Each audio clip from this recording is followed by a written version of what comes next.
दोस्तों नमस्कार।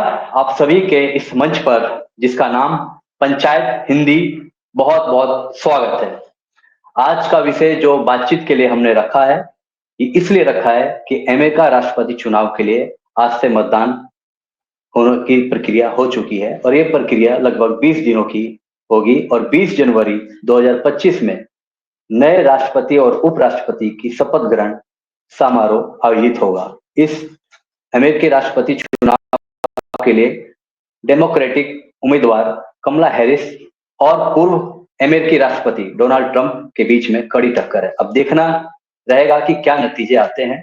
और इस पूरी चुनावी प्रक्रिया पे बात करने के लिए ऐसे जानकार और देश विदेश की राजनीति पे एक अच्छी पकड़ रखने वाले ऐसे बुद्धिजीवी को आज हमने आमंत्रित किया है, डॉक्टर जय नारायण व्यास जी को, जो हमें हमारे तमाम दर्शकों को इस चुनावी प्रक्रिया पे इस पे जानकारी देंगे। तो हम उनको सीधा जोड़ते हैं। सर नमस्कार। नमस्कार राहुल जी। आपका बहुत बहुत सर धन्यवाद। आपका धन्यवाद। कीमती वक्त हमें दिया। आपके शो के साथ पहली बार जुड़ रहा हूँ तो मेरी ढेर सारी शुभकामनाएं आपको। जी सर। सर तो सर हमें ये जानना है कि अमेरिका में चुनाव जो हो रहा है उससे भारत पे क्या असर पड़ेगा सर? देखिए, चुनाव से भारत पे क्या असर पड़ेगा उसके वजह से हम ये सोचे कि अमेरिका की नीति कैसे बदलेगी। फॉर एग्जाम्पल, अगर ट्रंप चुन के आते हैं तो यू कैन रेस्ट एश्योर कि भारत के जो निर्यात है, अभी भी 12 कंपनी जो इस देश के, इनको बैन किया है अमेरिका ने। हमारे देश के 2 इंडिविजुअल्स को भी बैन किया है। तो जो अगर ट्रंप चुन के आते हैं तो you may be sure that India also will face the high tariff regime and will be part of the trade war. China will be the worst affected, but India also will not be unscathed. तो एक तो वैसे भी हमारा विश्व व्यापार में hardly यानी शेयर है, 1.7% is our share in the world trade. उसमें अगर ये टैरिफ की वजह से अमेरिका के साथ जो हमारा व्यापार है निर्यात का, वो अगर उसको असर हो गया तो मैं मानता हूँ कि भारत को एक काफी बड़ी नुकसानी होगी। दूसरी जो बात है वो सैंक्शंस की है।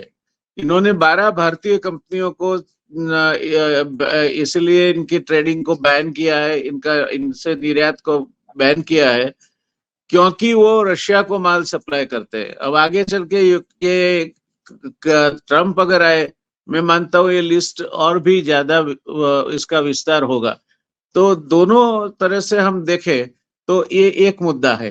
दूसरा है इमिग्रेशन का। Trump is dead against the immigration. आज अमेरिका में गैर कानूनी तौर से दाखिल होते हुए लोग पकड़े जाते हैं, वो 10 में से 5 इंडियन हैं एवरेज देखे तो, और वो 5 में से भी ज्यादातर लोग गुजरात और पंजाब हरियाणा के हैं। तो ये लोगों को भी असर होगी। तीसरा मुद्दा जो है वो ऑन पासपोर्ट जो आए हैं, जब उनके पेरेंट्स को H1B वीजा मिला या कोई और वर्क परमिट मिली, तो वो जो पेरेंट के पासपोर्ट पे आए क्योंकि उस टाइम माइनर थे, अब अमेरिका में वो रहे, वहां पढ़े, अब मेजर हो गए हैं, तो इनको ऑटोमेटिकली वहां रहने से डिबार किया जाएगा, दे विल बी डिपोर्टेड, ऐसा ट्रंप कह चुके हैं। तो ये कुछ मुद्दे ऐसे हैं जो हमें चिंता प्रेरने चाहिए। दूसरी बात जो है, जो अभी अभी ये 5 आइज कंट्रीज के साथ शुरू हुई है कि जिसमें उन्होंने भारत को घेरा है कनाडा के जरिए। और एक बात समझ ले हम कि ऑस्ट्रेलिया, न्यूजीलैंड, कनाडा, अमेरिका और ब्रिटेन, इनकी इंटेलिजेंस सिस्टम जो है कॉमन है, एक ही स्टैंड लेंगे। तो बाकी के 4 देश भी यही कहेंगे कि India should come clean and satisfy Canada on this issue. तो ये सब चीजें जो है वो हो सकती है। कमला हैरिस के आने से ज्यादा फर्क नहीं पड़ेगा। मुद्दा जो लास्ट में कहा वो तो वही रहेगा, मगर ये टैरिफ वाला जो मुद्दा है उसमें और इमिग्रेशन वाला जो मुद्दा है उसमें शायद हम we might be better off. तो ये इसके कंसेक्वेंसेस हो सकते हैं। सर जिस तरह से आपने कहा कनाडा में, जैसे कल आपने देखा होगा कि जो वहां पे जो खालिस्तानी लोगों ने जो वहां के मंदिरों पे आक्रमण किया और वहां पे जिस तरह से कटेंगे बटेंगा का नारा, तो इसे आप किस तरह देख रहे हैं सर? देख, और ये गलत है उसको कहते हुए भी, क्योंकि मेरे लिए तो मेरा देश और मेरे देश की जो पॉलिसी है वो मायना रखती है। बाकी और कोई कहाँ से कनाडा का प्राइम मिनिस्टर क्या कहते हैं या अमेरिकन प्रेसिडेंट क्या कहते हैं, वो मेरे लिए कुछ मायना नहीं रखते। मेरे लिए मेरे देश का प्राइम मिनिस्टर सर्वोच्च है, मेरे देश का होम मिनिस्टर सर्वोच्च है, जहां तक और विश्व के साथ काम का सवाल है।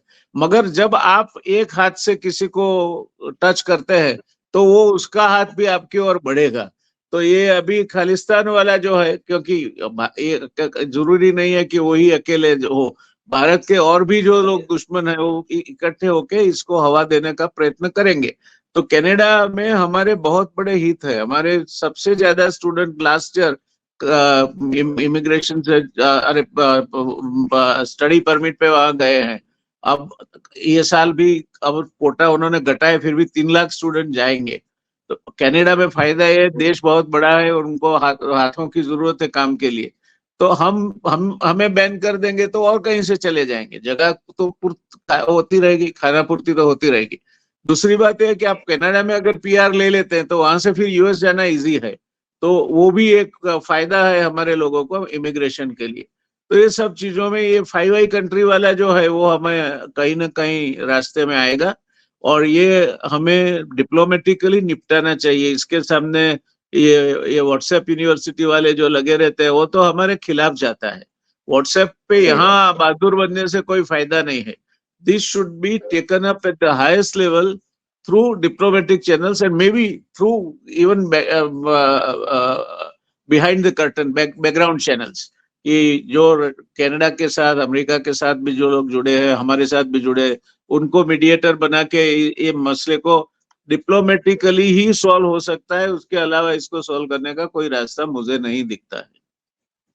सर, आने वाले समय में जिस तरह से कनाडा और भारत में जो अभी संबंध है, आने वाले समय में क्या लग रहा है, अच्छे संबंध देखे जा सकते हैं? कहीं जो अभी कहीं ना कहीं जो खटास देखी जा रही है, तो उसमें कुछ सुधार आपको नजर दिख रहा है होते हुए? देखिए, कनाडा में भी जो ट्रूडो है, ट्रूडो के सामने भी ओपोजिशन है। ऐसा नहीं है कि ट्रूडो सर्वमान्य नेता है कनाडा के और बहुत पॉपुलर लीडर है। ट्रूडो के फादर की नीति भी जब वो प्राइम मिनिस्टर थे ऐसी ही थी भारत के प्रति। तो अगर शासन बदलता है कनाडा में और कनाडा में चुनाव आ रहे हैं 1 साल के बाद, तो शायद ये जरूर फर्क आएगा। मगर उसके पहले उसके लिए इंतजार नहीं करते हुए हमें ये डिप्लोमेटिक चैनल्स के जरिए, इसमें ये जो गुफिंग अप है that is purely diplomatic goofing up. जो अमेरिका के साथ भी हुआ, ये purely it is diplomatic goofing up. It could have been sorted out instead of permitting it to grow to a crisis level. तो 5 countries के साथ ये रिस्क नहीं ले सकते हम, क्योंकि एक के साथ आपने लिया, पांचों पांच में वो इंफॉर्मेशन बढ़ती है। कनाडा ने आपको दुश्मन कंट्री जाहिर किया। इतिहास में पहली बार भारत को किसी ने एनिमी कंट्री जाहिर किया। पाकिस्तान के साथ वॉर होता, चाइना के साथ होता, एनिमी कंट्री नहीं डिक्लेयर किया जाता था। लेकिन तो इंडिया के साथ में ऐसा होता है। यस, तो कनाडा ने जो सर, किया आपको लग है, रहा है इसमें कहीं ना कहीं राष्ट्रीय स्तर पे एक कई साजिश दिख रही है? देखिए साजिश हो सकती है। You never know what is happening behind the curtain, because ये भी एक थियरी आ रही है कि within India there are 2 groups, one is trying to pull down the other. वो भी एक बात आ रही है, मगर चूंकि हमारे पास इसकी कोई ऑथेंटिक इंफॉर्मेशन नहीं है, तो मैं इसके ऊपर पिन अप करके आर्ग्यू करना नहीं चाहूंगा। मगर ये possibility can not be ruled out. You know, एक आपको शायद मालूम होगा, एक तमिल ड्रामा आया था, रामास्वामी चो ने लिखा था, तुगलक करके। तो उसका कर्टन रेजर डायलॉग था, this is Tamil Nadu, anything can happen here. Like that, this is the world politics and diplomacy, anything can happen here which we may know may not know. जैसे अभी चाइना के साथ ऑल ऑफ अ सडन इनका हमारे और प्रेम बढ़ाया और line of control पे खिंच जाएंगे, पेट्रोलिंग फिर से शुरू होगा। हो सकता है उसके बिहाइंड आइडिया ये हो कि भारत के साथ अभी मोर्चा नहीं खोलना है, उनको ताइवान को घेरना है, ये भी हो सकता है। अब समय चलते पता चलेगा कि इसका रियल मकसद क्या था। चाइना ये अपना शुभाशय से कर रहा था या स्ट्रैटेजिकली कर रहा था। मैं मानता हूँ चाइना कोई चीज शुभाशय से नहीं करता। उस चाइना की जो नीतियां है वो सिर्फ न सिर्फ it is they are driven by the strategic considerations. Sir, जिस तरह से भारत में धर्म के नाम पर वोट मांगा जाता है, तो क्या लगता है अमेरिका में भी इस तरह से होता होगा सर? देखिए, एक हद तक होता है, ऐसा मैं नहीं कहूंगा कि नहीं, बिल्कुल नहीं होता है। एक हद तक कनाडा में सिख पॉपुलेशन ज्यादा है, इसीलिए कहा जाता है कि ट्रूडो को इनका आने वाले इलेक्शन में इनकी गरज है, तो ये हो रहा है। हो सकता है एक हद तक होता है, मगर by and large the neutral vote, I mean neutral as far as the religion is concerned, is so large that it doesn't matter in overall. Unlike polarization here, that scale of polarization doesn't exist in those countries on the religious considerations. Okay. Sir, जिस तरह से America में चुनाव हो रहे हैं और भारत में चुनाव में क्या अंतर आपको दिखता है सर? वहां के और यहाँ के चुनाव में क्या अलग है? देखिए, अमेरिका में चुनाव का मतदान तो काफी पहले से शुरू हो गए। एक अमेरिका के लीडिंग इंडस्ट्रियलिस्ट ने तो लॉटरी शुरू की, हर रोज एक लाख डॉलर देते हैं जो वोट कास्ट करते हैं, लॉटरी से निकालते हैं नंबर, ताकि ज्यादा वोटिंग हो, और ज्यादा वोटिंग हो उनका मानना यह है कि वो रिपब्लिकन को फायदा करेगा। तो ये वहां ये सब चीजें होती है। पैसा वहां भी बिल्कुल पानी की तरह बहता है। फर्क इतना है कि वो ऑफिशियली अनाउंस होता है, दो कैश पेमेंट जैसा बात नहीं है। अच्छा, छोटी सी बात भी because of the electronic media debates gets magnified and sort of transmitted. जैसे अभी एक मैकडी कैफे में वो हेपेटाइटिस ई के वो जंतु पाए गए थे, एक आदमी मर गया, करीब 50 लोग इससे हताहत हुए। तो ये बड़ा मुद्दा बन गया कि भाई ये किस तरह का हेल्थ एडमिनिस्ट्रेशन काम करता है। Similarly, people crossing border from Mexico and other places linked with the unemployment which is increasing. Fortunately, it is not increasing at that alarming rate. तो इसके साथ लिंक करके ये मुद्दा बन सकता है। तो इस तरह से मुद्दे बन सकते हैं। अरब इजराइल डिवाइड है, तो पैलेस्टीनियन जो सिंपथाइजर्स है अमेरिकन, वो of course that is an interest group. Similarly, juice, they spend lot of money, so they also have a command over an interest group. आप देखिए, मजे की बात देखिए, कमला हैरिस को हम नॉन रेजिडेंट इंडियन कहते हैं, America of non resident Indian origin. She has never said that, she says American black. और 4 साल वो उप प्रमुख रही, एक बारी भी भारत की मुलाकात को नहीं आई है। So she finds that identifying as a black is more sir, इसी में सर मैं ऐड करना चाहता हूँ, माफ कीजिएगा सर। जिस तरह से सर आपने, कमला हैरिस भारतीय मूल की हैं, लेकिन भारत को उनसे क्या अपेक्षा है? देखिए, वाहियात है अगर भारत कोई अपेक्षा रखता है तो। हम ऋषि सुनक के लिए बहुत हमारा जमाई है, और इसका नारायण मूर्ति का बेटी इसके साथ ब्याही है, लता पटेल होम मिनिस्टर थी। अब maximum restrictions on immigration of students and the kind of hurdles have been placed by Britain during their time. अभी अगर ग्रेजुएट स्टडीज के लिए कोई जाता है तो taking the spouse along is not permitted. Then the income limit in India has been raised to 29,000 pounds per year. Now it is further going to be raised to 40,000 pounds per year. So they are trying to curb the immigration from India as far as possible. तो ये भारतीय मूल के है करके हम एकदम उछल कूद करते हैं। वो they are very clear that they are the citizens of the country to which they belong, and they will be loyal to them and their policies only. They may be sympathetic, not necessarily will be sympathetic. If that was the case, Rishi Sunak and Lata Patel combined would not have placed several restrictions on immigrations from India to United Kingdom.